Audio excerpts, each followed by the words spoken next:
ဟိုးလွန်ခဲ့တဲ့နှစ်ပေါင်း100ကျော်ကလေးကကဘာပတ်ပြီးတော့လူတွေကိုလိုက်လိန်ပြီးတော့ share ချင်းကျွေးနေတဲ့ဘဲတဲ့ပွေရှိတယ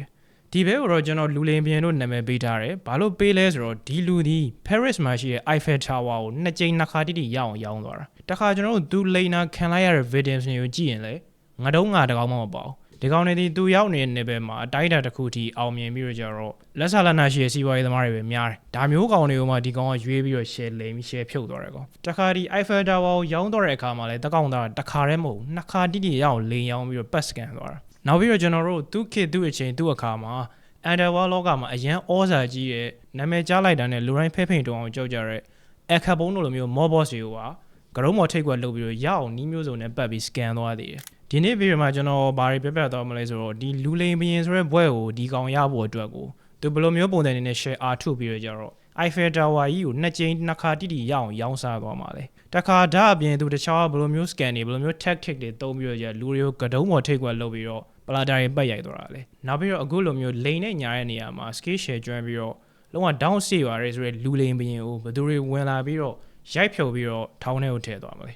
ဒါတွေအကုန်လုံးကိုဒီဗီဒီယိုဆုံးထိကြည့်ပြီးတော့လည်းမိတ်ဆွေတို့အသေးစိတ်နားလည်သဘောပေါက်တော့ပါလိမ့်မယ်အားလုံးပဲမင်္ဂလာပါကျွန်တော်တို့ဆရာရဲ့ YouTube channel ကနေကြိုဆိုလိုက်ပါတယ်ဆရာကြီးဘယ်လိုဖြစ်လာလဲဆိုတဲ့အကြောင်းတွေကိုကျွန်တော်တို့ဆရာရဲ့ YouTube channel ကနေပြီးတော့အပတ်စဉ်တိုင်းတင်ဆက်ပေးတော့မှာဖြစ်ပါတယ်မိတ်ဆွေအနေနဲ့ဒီဗီဒီယိုလေးကြည့်ပြီးတော့တဲ့အခါမှာကိုယ့်အတွက်တစ်ခုခုအကျိုးရှိသွားတယ်ဘ ഹു တုဒ္ဒတိုးသွားတယ်ဆိုရင်တော့ကျွန်တော်တို့ရဲ့ channel ကို subscribe တစ်ချက်လုပ်သွားလိုက်ပါဦးလူလိန်ဘရင်ဖြစ်လာမဲ့ Vital Lustig ကို1890ခုနှစ်မှာဒီနေ့ခေတ်မှာ Czech Republic လို့လူသိများကြတဲ့နေရာမှာမွေးခဲ့တယ်။ဆိုတော့ Lustig ဒီဟိုးငယ်လေးကလေးလက်ကြောမတင်ဘူး။ဘာပဲလုပ်လို့အမြဲတမ်းရေးသားခိုးတယ်။ပြီးတော့သူပင်မန်းဆိုဘာမှမလုပ်ချင်ဘူး။ပင်မန်းနာမျိုးဆိုအိမ်မက်ထဲတောင်ထည့်မမှတ်ချင်တဲ့လူစားမျိုး။အဲဒါကြောင့်အသက်ရလာတဲ့ခါမှာလည်းသူ့ကိုကြည့်တဲ့အမြဲတမ်းတောက်လိုက်စားလိုက်လောင်းကစားလုပ်လိုက်မိမရှုပ်လိုက်ဒီလိုမျိုးနဲ့ပဲအချိန်ကုန်နေတဲ့သူ။ဒါပေမဲ့တစ်ခုတော့ရှိတယ်။ကျွန်တော် scammer လောင်းလည်လေးရဲ့ထုံးစံအတိုင်းပဲသူ့ကို nature ပေးထားတဲ့လက်ဆောင်တစ်ခု gift တစ်ခုရှိတယ်။အဲ့ဒါကြဒီကောင်ကစကားပြောတာအရင်ကောင်းတယ်ဒါလူတစ်ဖက်သားကို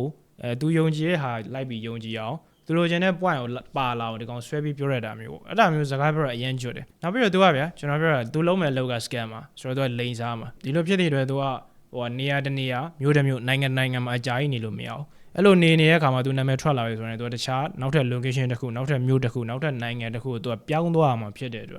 ်ဒီကောင်ဒီကျန်တာဘာမှမလုပ်မယ်ဘာသာစကားကို3မျိုး4မျိုးလောက်ကျွတ်ထွက်နေအောင်လေ့လာတယ်။အဲဆိုတော့သူ့ရဲ့ profession ရမှာဖြစ်မနေလိုအပ်ချက်ကိုအဲ့တော့အဲ့ဒါကိုတော့သူလုံးဝအချင်းပေးပြီးလေ့လာတယ်။တခါ Lustig ကဒီကောင်ကကောင်းမွန်ဝက်လိုက်စားလိုက်ရင်လည်းရုပ်ကပေါက်တယ်ရုပ်ကထွက်တယ်ဆရာကြီးရုပ်ဆိုတော့ကြတော့သူသွားမဲ့ profession scammer profession နဲ့သူ့ရဲ့ nature နဲ့လုံးဝကိုက်တဲ့ပုံစံမျိုးသွားဖြစ်နေတာပေါ့ဒီလိုဆိုတော့ Lustig ဒီသူ့အသက်ကြီးလိုက်30ကျော်ပဲရှိဦးမယ်ဒါပေမဲ့သူလိန်တဲ့ experience ကိုကျွန်တော်ပြန်ကြည့်လိုက်မယ်ဆို20ကျော်တက်တန်း20ကျော်ရှိရဒီကောင်ကသူ့ရဲ့ portfolio ရဲ့အရင်လာတဲ့ပုံစံဖြစ်တယ်တခါ Lustig ကဘယ်လိုလုပ်လဲဆိုတော့ကျွန်တော်တို့ဒီ Europe ကိုသွားတယ် America ကိုသွားတယ် France ကိုသွားတယ်ဒါမျိုးတစ်နိုင်ငံပြီးတစ်နိုင်ငံပတ်ပြီးတော့ကဘာပတ်ပြီးတော့ဖားရီလိုက်ရှာပြီးရိုက်နေတာဆိုတော့အချုပ်ပြောရရင်တော့ Lustig တေအောင်ဒီလိုပဲနေလာရင်ကနေပြီးတော့1925ခုနှစ်အရောက်မှာသူ့ကိုတလောကလုံးကနေဝိုင်းပြီးတော့လူလိန်ဘရင်မှာဆိုတော့ဘွဲကိုပေးရမယ်အထိအရန်ကျန်းတဲ့ scan တစ်ခုလုပ်ဖို့အတွက် idea ရသွားတယ်အဲ့ဒါ trade to တော့မဟုတ်ဒီကောင်ကအဲ့အချိန်ဖားရှာရရင်လည်းပြင်းသစ်မှာရောက်နေတာ France မှာဆိုတော့သူထုံးစံတိုင်းမနက်စောစီသတင်းစာဖန်နဲ့ coffee တောက်နေအဲ့မှာသတင်းစာထဲမှာသူသတင်းတစ်ပုဒ်တွေ့လိုက်တာဆိုတော့အဲ့သတင်းက direct trade to တော့မဟုတ်ဗျာဟိုအဲ့သတင်းသမားတွေဒီကောင်တွေသတင်းရေးတဲ့ကောင်တွေနဲ့အားချောင်းထားတာများတယ်ဒီပြင်းသစ်အစိုးရအနေနဲ့ကလောလောဆယ် Eiffel Tower ကြီးကိုသူတို့ maintain လုပ်ရတာဒါထိတ်ရသိမ်းရတာစေးတော့ရတာနဲ့ဇာတ်ရရမ်းရှုပ်တယ်ပတ်စံတွေလည်းကုန်တယ်ပေါ့ဒါပေမဲ့ဒီ Eiffel Tower ကသူတို့ဘာတွေပြန်ကြိုးပြလဲပတ်စံဘယ်လောက်ရှားပေးလဲဆိုတော့ကျအဲ့လောက်ဘာမှအဆင်မပြေဘူးဗျာဒီကောင်တွေကထပ်ပြီးတော့ဘာတွေဖြစ်ဆွဲပြီးသုံးသက်လဲဆိုတော့နောက်လာမယ့်အချိန်တော်တွင်မှာဒီအစိုးရဘက်ကနေပြီးတော့ဒီ Eiffel Tower ကြီးကိုတပ်ပါတီတစ်ခုခုဒါမှမဟုတ် company တစ်ခုခုဒါမှမဟုတ်စီးပွားရေးလုပ်ငန်းရှင်တွေတယောက်ယောက်ကိုတွားပြီးသူတို့ရောင်းနိုင်တယ်ပေါ့ဒါမျိုးဖြစ်နိုင်တယ်ဆိုပြီးသူတို့ကသုံးသက်တာတကယ်လည်းအားချောင်းတာပေါ့ဘာမ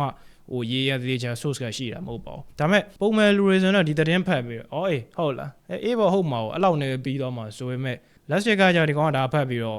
့ခေါင်းက clip ဖြစ်သွားတယ်သူကဖားကြီးရှာရိုက်ဖို့အတွက် idea တစ်ခုရသွားတယ်ပြောရမှာပေါ့အဲ့မှာ Lustig plan ကြောင့်ရှင်းတယ်ဒီကောင်ဒီသတင်းကိုဖတ်လိုက်ရင်သူတယောက်တည်းမဟုတ်ပြင်သစ်မှာရှိတဲ့တခြားစီးပွားရေးသမားတွေတခြားလုပ်ငန်းရှင်တွေလည်းဖတ်လိုက်ရမှာပဲဆိုတော့သူတို့ခေါင်းထဲမှာဒါဘယ်လိုပဲပြောကျွန်တော်တို့အတွေးတစ်ခုအနေနဲ့ plan ဖြစ်သွားပြီဆိုတော့ဒီကောင်အဲ့ဒါကိုအသုံးချပြီးတော့ဒီကောင်တွေကို scam မှာဆိုတော့သူသွားမဲ့လမ်းကြောင်းဒီကောင်တွေသူတို့ပြင်သစ်အစိုးရဘက်ကနေပြီးတော့ဒီ Eiffel Tower ကိုရောင်းဖို့ချဖို့အတွက်ကို assign လုပ်ပေးထားတဲ့ government official တယောက်အနေနဲ့ဝင်ပြီးတော့ကျတော့သူဖားရိုက်မဲ့ video ကိုရှာပြီးတော့ချင်းကဲမယ်ဒီလိုပုံစံပေါ့အဲ့မှာသူဆက်ပြီးစဉ်းစားတယ်ဒီ Eiffel Tower ကြီးကိုတကယ်ရောင်းမယ်ဆိုရင် ဝန်နိုင်ရှိရတဲ့ဘယ်သူလဲပေါ့သူ client ဖြစ်နိုင်ရှိရတဲ့ဘယ်သူလဲသူစဉ်းစားရတဲ့အခါမှာကျွန်တော်ပြောစဉ်းစားကြည့်တယ် Eiffel Tower ဆိုတော့ metal တွေနဲ့တစ်ခုတစ်ခုဆက်တာဆိုတော့ဒါရုပ်မှာဝယ်မယ်ဆိုရင်ဒီ metal တွေတတ်ထုတွေနဲ့ပတ်သက်ပြီးဒီလောက်တဲ့ကောင်တွေဝယ်ရောက်လောက်တဲ့ကောင်တွေပဲဝယ်မှာအဲ့မှာသူဆက်ပြီး license ရင်းကနေပြီးတော့သူလိမ်မဲ့ video ဆိုတော့သူက6ရောက်ယူလိုက်တယ်အဲ့6ရောက်ကဘယ်ကကောင်လဲဆိုတော့ပြင်သစ်နိုင်ငံမှာရှိရဲ့အဲ့အချိန်ကအကြီးဆုံးမှာဆိုရယ် scrap metal dealers တွေဆိုတော့ဒီကောင်တွေရဲ့အလုပ်တွေဒါမျိုးတတ်ထုတွေကိုဝယ်ရောက်လုပ်တဲ့ဟာတွေဘယ်တတ်ထုပဲဖြစ်ဖြစ်ဒီကောင်တွေလက်ကြီးသမားတွေ share ဖြော share လက်ရကောင်တွေဆိုတော့သူကဒီကောင်တွေ6ကိုဒီ Eiffel Tower ကြီးရောင်းပေးမှာဒီလုပ်ငန်းရှင်တွေအနေနဲ့ကသူတို့ Eiffel Tower သာရသွားပြီဆိုရင်ဒါကြီး Eiffel Tower ဆိုတော့နေရရမဟုတ်တာအမြင့်ကြီးကိုခင်ဗျကြိုက်တယ်လို့တစ်ပိုင်းချင်းဖြုတ်ပြီးရင်ဒီ metal စီကိုနည်းနည်းပါးပါးလက်ပူတိုက်ပြန်ရွှိုင်းပြီးခင်ဗျပြန်ရောင်း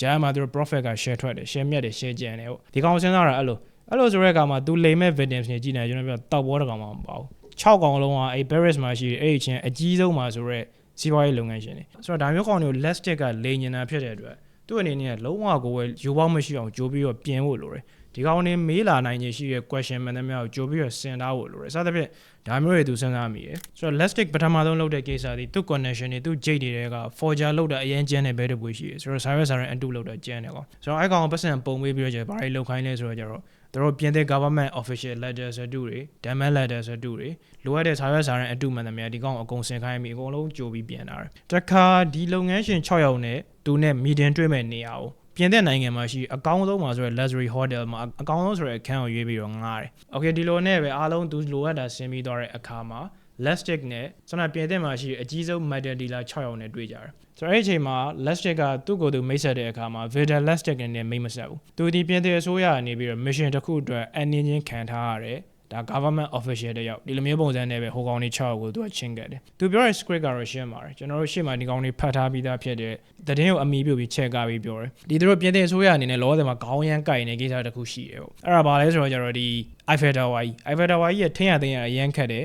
maintenance fee အရင်များတယ်ဆိုတော့ကျတို့ခေါင်းကိုက်ဒီကောင်ကြီးကိုထုတ်ချင်တာတို့ပြင်တဲ့အစိုးရတစ်ပိုင်းတည်နေဒါပေမဲ့ဒီလိုထုတ်မယ်ဆိုတဲ့ကိစ္စကိုတို့ကလူသိရှင်ကြား public မှာတော့ပြလို့မရဘူးဘာလို့ဆိုလူတွေသိရင်တို့အမွေနဲ့တို့ရဲ့ဒါတန်ဖိုးထားတဲ့အရာကိုထုတ်ရောင်းတယ်ဆိုရင်ဒီကောင်တွေကဒေါပွားပြီးတော့ပြဿနာရှာမယ်ပေါ့အဲ့ဒါကြောင့်ဒီကိစ္စကိုတို့တိတ်ပဲဒါလက်သိပ်ထိုးပြီးတော့ရောင်းပေးခြင်းတဲ့အတွက်ဒီကိစ္စတစ်ခုလုံးသူ့ကိုတာဝန်ပေးထားတာသူ့ assign လုပ်ပေးထားတာစသဖြင့်ဒါမျိုးပုံစံနဲ့သူကြိုရေးထားပြီးတဲ့ secret တိုင်းကို share အားတိုင်းထုတ်တယ်နောက်ပြီးရင်ရှိရကျွန်တော်ပြောတယ်သူနဲ့စကားပြောနေကောင်နဲ့တောက်ပေါ်တကောင်မှမပေါ့ဆိုတော့ဒီကောင်တွေဒီဗဇက်နဲ့ပြောနေလို့မရဘူး cyber စာရဲ့အနေသူတို့အတွက် proof တွေလိုတယ်အဲ့ဒီကိုလည်းရှိမှသူကြိုပြန်ထားပြီးသားဖြစ်တဲ့ cyber စာရဲ့အနေအတူတွေအကုန်ထုတ်ပြတယ်ကျွန်တော်ကောင်နဲ့အဲ့ဒါကြီးကြည့်လိုအပ်တာ like စစ်ပေါ့ဆိုတော့ကျွန်တော်ပြောတာအဲ့ဒီနေရာမှာနည်းနည်းလေးစဉ်းစားကြည့် Lastic ဆိုတော့အခုမှစလိန်လာတဲ့ကောင်မဟုတ်ဒီကောင်၄ဘက်ထောက်တက်ကြတဲ့စပြီးလိန်လာတဲ့ပုံစံဖြစ်နေဆိုတော့ဒီကောင်လိန်လာတဲ့ end နေပြီဆိုတော့သူပြောတဲ့စကားတိုင်းမှန်သမျှဒီလုံးဝ confidence ပြည့်နေပြီးရင်ဒီကောင်ဘာလာမေးလာတဲ့မေးခွန်းမှန်သမျှအတွက်သူကအဖြေရှိပြီးသားဒီလိုမျိုးဆိုတော့ဗျာခင်ဗျအစအင်တင်ဖြစ်နေဆိုတော့စီးပွားရေးသမား6ကလည်းနောက်ပိုင်းမှာကျတော့ဒီကောင်တော်ကြီးရဲ့မျောသွားပြီးတော့နည်းနည်းဟိုသူပြောသမျှကိုယုံညင်းတဲ့အနေထားပါဖြစ်သွားတယ်ဒါပေမဲ့ဒီနေရာမှာ Lastic နဲ့တခြား scammer တွေနဲ့ကွာတဲ့တစ်ချက်ရှိတယ်အဲ့ဒါကြတော့ကျွန်တော်တို့ပုံမှန် scammer တွေဒီဘဲကောင်ပဲဖြစ်အိုရောကြောက်ရောတို့လက်ထဲဝင်လာသမျှဖားမှန်သမျှအကုန်လုံးရိုက်တာဒါပေမဲ့ Lastic ကအဲ့လိုမဟုတ်ဒီကောင်ကဖားရိုက်မယ်ဆိုရင်တော့မှသူရိုက်မယ်ဖားကိုတခြား special plan နဲ့ရွေးဥပမာပြောရမယ်ဆိုဒီ case မှာလည်းသူ့ရဲ့ plan ကဒီသူနဲ့တွေ့ရဲ့ businessman 6လုံးသူကလိမ်ဖို့မဟုတ်ဒီ6ယောက်ထဲကသူအကြိုက်ဆုံးတစ်ကောင်သူကရွေးထုတ်ပြီးတော့အလွယ်ဆုံးဖြစ်မဲ့ကောင်သူကရှာပြီးမှအဲ့ကောင် share plan နဲ့ရိုက်မှာအဲ့မှာသူကဒီ6ကောင်လုံးနဲ့စကားပြောရင်းနဲ့သူအသေးစိတ်သူတို့လိုက်ပြီး analyze လုပ်တယ်လိုက်ပြီးလေ့လာတယ်မျက်စိတောက်ထောက်ပြီးကြည့်တယ်ဒီ6ယောက်ထဲမှာတော့ဘယ်ကောင်ကတက်ကြွတဲ့ချက်ပါလဲဘယ်ကောင်ကလူတကာ respect ပေးရလို့ကျင်လဲဘယ်ကောင်က spotlight ကြိုက်လဲဘယ်ကောင်ကတော့ငါ Eiffel Tower ကြီးကိုအရဝယ်လိုက်နိုင်တယ်ဆိုတော့ဂုံပုံမျိုးတန်ဖိုးထားတဲ့ကောင်ဖြစ်မလဲဒါမျိုးကိုဒီကောင်ကစကားပြောနေရင်တန်လန်းတွေကို checklist လုပ်ပြီးတော့သူဖားရိုက်မဲ့ video ကိုလုံးဝတေချာ share plan နဲ့ထိုင်ရွေးတယ်အချုပ်ပြောရရင်တော့ဒီ6ယောက်ထဲကနေပြီးတော့ Andre Poisson ဆိုတဲ့ဘယ်မဲပေါက်သွားတယ်ဘာလို့ Lastic ကဒီလူကိုရွေးလဲဆိုတော့ကျတော့ဒီ Poisson ဒီဘယ်လိုလဲဆိုတော့သူများအထင်ကြီးကတားခံရင်တယ်ပြီးတော့ဒီကောင်ရဲ့ nature ဟို spotlight အရင်ကြိုက်တယ်ဗျာဥပမာလူတွေရဖို့ခက်တယ်ဆိုတဲ့ကိစ္စတစ်ခုပေါ်မှာသူရပါတယ်ဆိုပြီးသူ့နာမည်ကိုဂမီတက်ထိုးကျင်တာအဲ့လိုလူမျိုးဆိုတော့ Lastic ကသူ့ရဲ့လိမ်မဲ့ Vidin သားကောင်ကိုဒီ Poisson ကိုရွေးလိုက်တယ် Lastic ကသူ scam မဲ့ Vidin ရွေးပြီးသွားတဲ့အခါမှာဘာထက်လုပ်လဲဆိုတော့ကျတော့ဒီ Eiffel Tower ကိုသူကကြမ်းကင်းဈေးတစ်ခုပေးလိုက်တယ်ခင်ဗျားတို့ကိုတက်နိုင်တဲ့ဈေးနဲ့ကိုပေးနိုင်တဲ့ဈေးနဲ့လေလံပြစ်ကြလေလံပြစ်ပြီးတော့သူ့ကိုခင်ဗျားတို့ပေးမဲ့ဈေးကိုစာရီထဲပိတ်ပြီးရေးပေးကိုပြီးရင်သူ့အိုက်စာရီတွေလာပေးကိုစသဖြင့်ဒါမျိုးတွေဘာညာအားထုတ်တယ်ဗျအဲ့ဒါမျိုးအားလုံးရုပ်တည်ရှင်အောင်ဆင်ပြီးသွားပြီဆိုတဲ့အခါကျမှ Lastic ကစောနာသူကြိုရွေးထားပြီးသားဖားလေးဖြစ်တဲ့ Poison နဲ့ကို2ယောက်ထဲ private meeting တွေ့ပြီးတော့ကြတော့နောက်ထပ် share land နဲ့ layer တစ်ခုထပ်တယ်အဲ့ဒါဘာလဲဆိုတော့သူတို့ meeting မှာ Lastic ကဘာပြောလဲဆိုတော့သူကပုံမှန်သမီးဦးကြသွားတဲ့ကောင်မဟုတ်သူကကြော်ရခွာတယ်စားရတောက်တယ်ဆိုတော့ lab လဲလိုရရင်ယူမယ်စသဖြင့် ဒါမျိုးပုံစံတဲမရောပဲနဲ့ဗျတွဲဝိုက်ပြီးပြောတယ်တခါတစ်ဆက်တည်းဘာရေးဆက်ပြောသေးလဲဆိုတော့လောဆယ်စားရေးပိတ်ပြီးလေးလံပေးကြတဲ့နေရာမှာ poison ထပ်ပို့ပြီးတော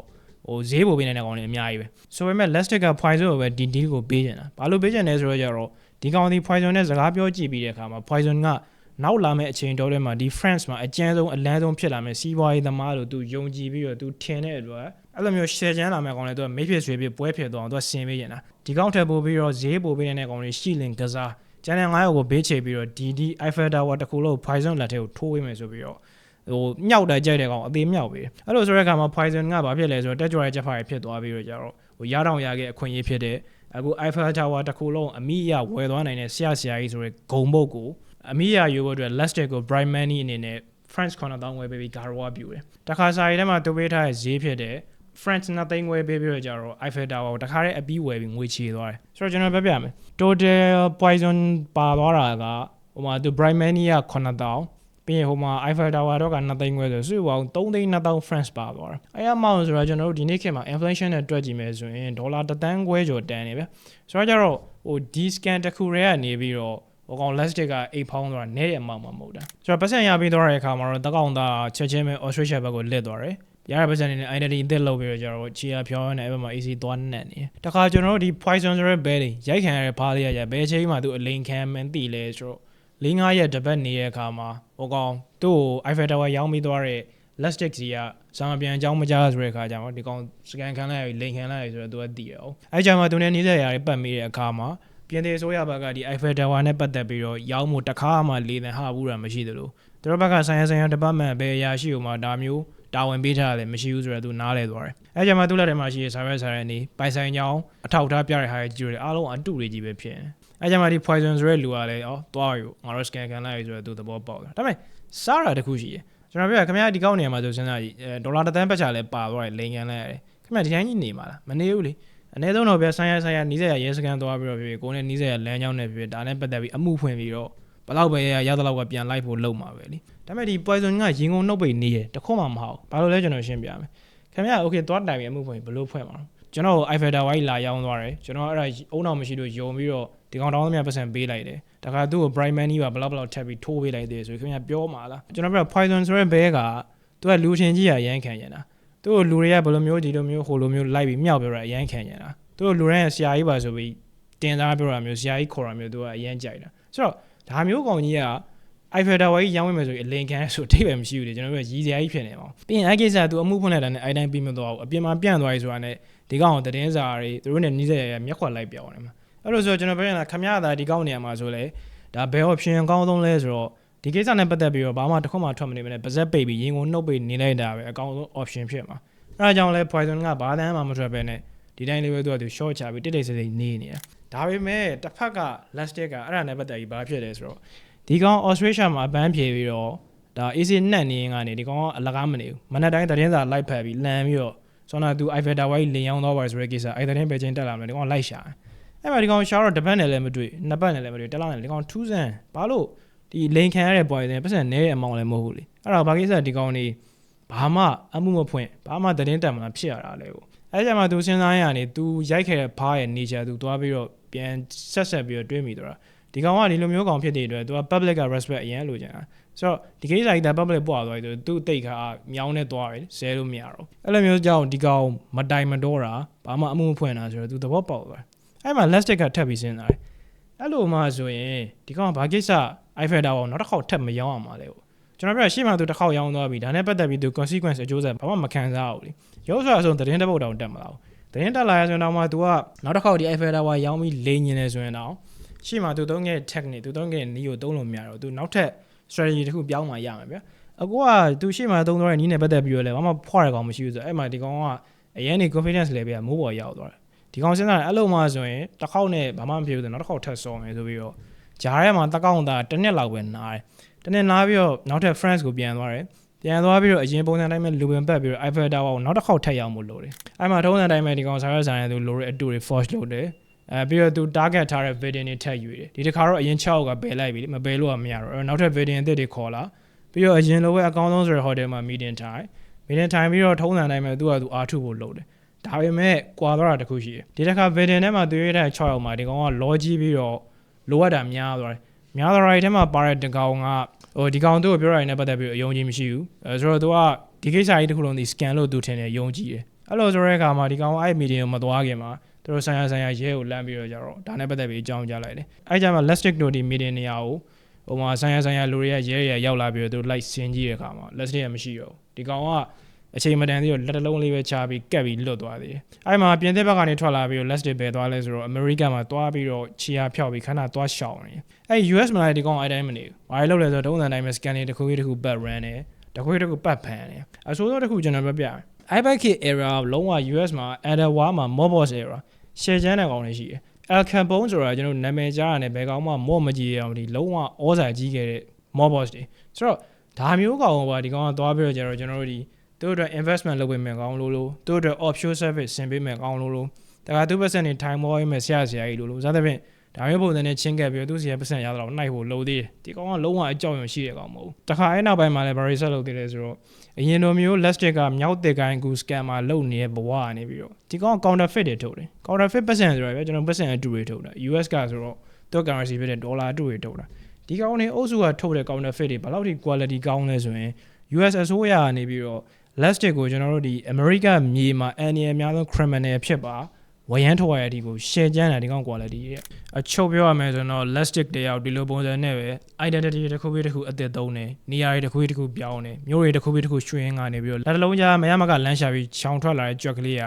ဘယ်အချိန်မှာဒီကောင်ရဲ့ဇလန်ပြီးသွားလဲဆိုတော့ကျတော့1935ခုနှစ်သူ့အသက်45နှစ်အရောက်မှာတော့ဒါသူတောက်လျှောက်ကောင်းလာခဲ့ကန်လည်းကုန်သွားပြီနောက်ပြီးတော့အသက်ကြီးလာတော့သူနောက်ပိုင်း run and scan တွေကလိုအပ်ချက်တွေများလာတယ်တဲလွန်စားတွေချမ်းခဲ့ရများတယ်ဆိုတဲ့အခါမှာ US မျိုးအဖမ်းခံလိုက်ရတယ်ဆိုတော့ဒီလိုဆိုတဲ့အခါမှာ America မျိုးမှာသူလုပ်ခဲ့တဲ့ crimes တွေအတွက်နဲ့ဒါ counterfeit operation တွေအတွက်ကိုသူတရားရုံးကနေပြီးတော့ထောင်အနှစ်20ချလိုက်တယ်ဆိုပေမဲ့သူ prison sentence အပြည့်မခံလိုက်ရဘူးဘာလို့လဲဆိုတော့ကျွန်တော်1948ခုနှစ်သူအသက်59ရောက်မှာတော့ Lustig ကထောင်ထဲမှာကူကေရမရှိသေးသွားတယ်ဆိုတော့ဒီဗီဒီယိုကတော့လူတိုင်းလူလိမ်ဘရင်တို့ခေါ်ကြတဲ့ Victor Lustig တယောက်ဘယ်လိုမျိုးပုံစံနဲ့ RE ပတ်ထူရင်းနဲ့ Eiffel Tower ယူနှစ်ကြိမ်တိရောင်းသွားလဲဆိုတော့ကျွန်တော်အသေးစိတ်ရှင်းပြသွားတာပဲဖြစ်ပါတယ်ဆိုတော့ကျွန်တော်မေးချင်တာလေးတစ်ခုရှိတယ်မိတ်ဆွေသားဒီ Eiffel Tower ကိုပထမဆုံးအကြိမ်လင်ရောင်းခံလိုက်ရတဲ့ Andre Poisson နေရာမှာဆိုရင်ရောခင်ဗျာဘယ်လိုလုပ်ဖြစ်မယ်တင်လဲကျွန်တော်ပြောပြခင်ဗျာမှာပါသွားတဲ့ပတ်စံဒေါ်လာ1 သန်းနီးပါးပါသွားတာဆိုတော့အချက်ကွဲဝါယူမဆိုင်ဘူးဆိုပြီးတော့ဒါကုန်းနဲ့နီးစပ်ရနေရာသွားပြီးတော့ဒီကိစ္စနဲ့ပတ်သက်ပြီးချပြပြီးအမှုဖွင့်မလားဒါမှမဟုတ်ဒီကောင်လုံးသွားတယ်လို့မျိုးပဲရင်ကုန်နှုတ်ပိတ်နေပြီးတော့ပါဇက်ပိတ်ပြီးတောက်လျှောက်ဒီဟာကြီးကိုမျိုးချတဲ့ option ရွေးပြမယ်ထင်လားကိုယ့်အကိုပဲရွေးပြမယ်ထင်လဲမိတ်ဆွေရွေးပြမယ်ထင်တဲ့ option လေးကိုဒီဗီဒီယိုက comment section လေးမှာမှန်သွားလိုက်ပါအခုလိုမျိုးမိတ်ဆွေအုံနောက်အတွက်လည်းအကျိုးရှိမယ်ဘဝတုတ္တလည်းရမယ်တခါဘဝတလန်အတွက်လည်းတစ်ဖက်တလန်အထောက်ကိုပြုပေးမယ် content တွေဆရာကြီးဘယ်လိုဖြစ်လာလဲဆိုတော့အပေါ်မပါတဲ့ဖြစ်ရမှန် live story တွေကိုကျွန်တော်တို့ဆရာ YouTube channel ကနေပြီးတော့အပတ်စဉ်တိုင်းတင်ဆက်ပေးသွားမှာဖြစ်တဲ့အတွက်မိတ်ဆွေအနေနဲ့ဒီဗီဒီယိုလေးကြည့်ပြီးသွားတဲ့အခါမှာကိုယ့်အတွက်တစ်ခုအကျိုးရှိသွားတယ်ဘဝတုတ္တတိုးသွားတယ်ဆိုရင်တော့ကျွန်တော်တို့ရဲ့ channel ကို subscribe တစ်ချက်လုပ်သွားလိုက်ပါအားလုံးပဲကျေးဇူးတင်ပါတယ်နောက်ဗီဒီယိုမှာပြန်ဆုံကြပါမယ်